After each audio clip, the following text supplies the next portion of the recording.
क्या कलयुग में रिश्ते सिर्फ संपत्ति तक सिमट गए हैं? क्या 3 मासूम अनाथ बच्चियों का हक उनके अपने ही छीन सकते हैं? क्या एक फर्जी वसीयत के सहारे बेटियों को उनके पिता की विरासत से बेदखल किया जा सकता है? आज हम आपको मथुरा से एक ऐसी कहानी दिखाने जा रहे हैं जो इंसानियत, रिश्तों और कानून तीनों पर बड़े सवाल खड़े करती है। मामला मथुरा जिले के छाता क्षेत्र के नौगांव का है, जहां 3 अनाथ बच्चियों की संपत्ति हड़पने के गंभीर आरोप उनके सगे चाचा और ताऊ पर लगाए गए हैं। पीड़ित पक्ष का कहना है कि कथित तौर पर फर्जी वसीयत तैयार कर बच्चियों को उनके वैधानिक अधिकार से वंचित कर दिया गया। बताया जा रहा है कि बच्चियों के पिता वीरेंद्र का पहले ही निधन हो चुका था। इसके बाद पारिवारिक परिस्थितियों में उनकी मां ने दूसरा विवाह कर लिया। तीनों बच्चियां बेसहारा हो गईं। इसी बीच दादा की संपत्ति को लेकर विवाद खड़ा हो गया। पीड़ित पक्ष का आरोप है कि चाचा और ताऊ ने कथित तौर पर फर्जी वसीयत तैयार कर पिता के हिस्से की संपत्ति से बच्चियों का नाम ही हटा दिया और पूरी संपत्ति अपने नाम करा ली। पीड़ित पक्ष का कहना है कि आज तीनों बच्चियों के पास न अपना घर बचा, न ही कोई सहारा। उनका आरोप है कि रिश्तों का फायदा उठाकर उनकी पैतृक संपत्ति पर कब्जा कर लिया गया। अब मासूम बच्चियां न्याय के लिए अधिकारियों के चक्कर काट रही हैं। अब बड़ा सवाल यह है कि अगर आरोप सही हैं, तो क्या अनाथ बच्चियों का हक इस तरह छीना जा सकता है? क्या फर्जी दस्तावेजों के सहारे किसी की विरासत पर कब्जा संभव है? और सबसे बड़ा सवाल, क्या इन बच्चियों को समय रहते न्याय मिल पाएगा? माता पिता का साया पहले ही इन बच्चियों के सिर से उठ चुका है। ऐसे में अगर अपने ही रिश्तेदार उनकी संपत्ति पर कब्जा करने के आरोपी हैं, तो यह सिर्फ एक जमीन का विवाद नहीं, बल्कि इंसानियत को झकझोर देने वाला मामला है। हालांकि इन सभी आरोपों की सत्यता सक्षम जांच और न्यायिक प्रक्रिया के बाद ही स्पष्ट होगी। 3 अनाथ बच्चियां, अपने ही अपनों से न्याय की गुहार और संपत्ति पर कब्जे के गंभीर आरोप। अब सबकी निगाहें प्रशासन और जांच एजेंसियों पर हैं। क्या इन बच्चियों को उनका अधिकार मिलेगा या रिश्तों की लालच उनकी जिंदगी पर भारी पड़ती रहेगी? क्या नाम है आपका? कारण है जो आप यहाँ उप जिलाधिकारी महोदय के पास आए हैं। हमारे खेत नाम नहीं आया, हमारे चाचाओं ने झूठी वसीयत बनवा के नहीं अपने नाम पर चढ़वा लिया है। कौन सा गाँव है आपका? नौगांव। तो चाचाओं ने आपकी जमीन पे वसीयत बनवा ली है? हाँ। तो ऐसे कैसे बनवा सकते हैं? आपके पिताजी हैं? नहीं। पिताजी क्या हुआ है? खत्म हो गए। कब?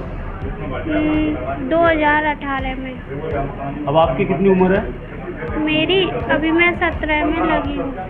तो आपकी मम्मी ने दूसरी शादी कर ली। मम्मी ने दूसरी शादी कर ली? हाँ। तो अब आपका पालन पोषण कौन करता है?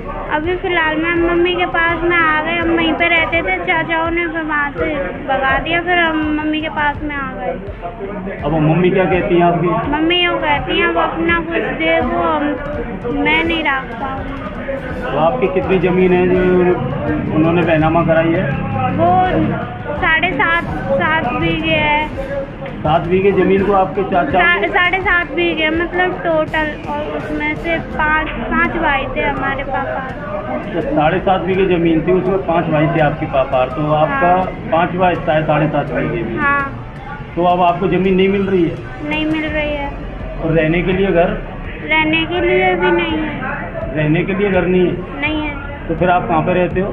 मम्मी के पास में अभी तो। और मम्मी कहाँ पे रहती है? वहीं गांव में ही, यहाँ पे दूसरी जगह बैठी थी वहीं पे। नौगांव में ही? हाँ। अब आप क्या चाहते हैं? हम अपना हक चाहते हैं, हमें जमीन चाहिए। अब आपने जन सुनवाई में भी आपने एप्लीकेशन डाला था, तो क्या कहा था अधिकारियों ने? उसमें भी यही था। क्या कहा था? यही कि हमें अपनी जमीन चाहिए। और तो उन्होंने क्या कहा था आपको? आपकी जमीन मिलेगी कि नहीं? उन्होंने कुछ नहीं बोला। वो ये जमीन का हमारा हक नहीं मिल रहा है हमें। हम यही कह रहे हैं प्रशासन से कि हमें हमारा हक मिले।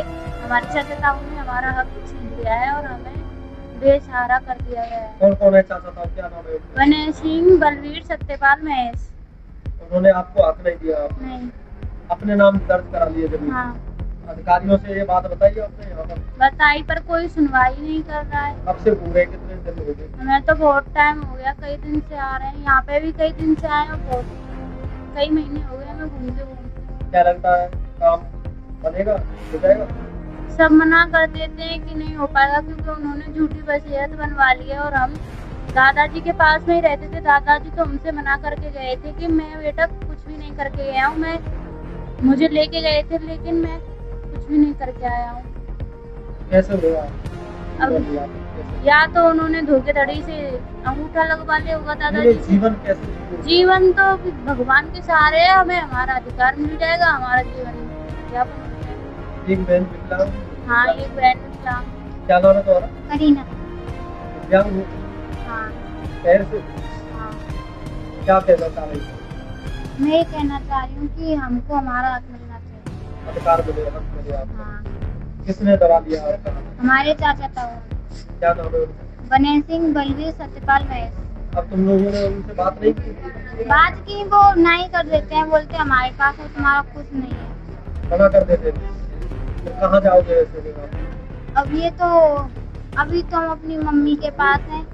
मम्मी भी बोल रही है जाओ यहाँ से, हम आपकी शादी कैसे करेंगे, अब हमारी मम्मी ज्यादा पैसे वाली है नहीं। हमारी मम्मी ने बुलाया है? हाँ मम्मी कहीं दूसरी जगह शादी कर रही है। हाँ, मम्मी को मारते पीटते थे, पापा थे तभी थे, और फिर पापा खत्म हो गए तो फिर मम्मी ने दूसरी शादी कर ली। तो लोगों के डर से मम्मी ने दूसरी शादी की है। हाँ मम्मी को मारते पीटते थे, हाँ आपको भी मारते पीटते थे। हाँ, हमको भी मारते पीटते थे, हमको मार के पीट के ऐसे हमको घर से निकाल अभी आप दिया कहाँ रहते हो? मम्मा पास।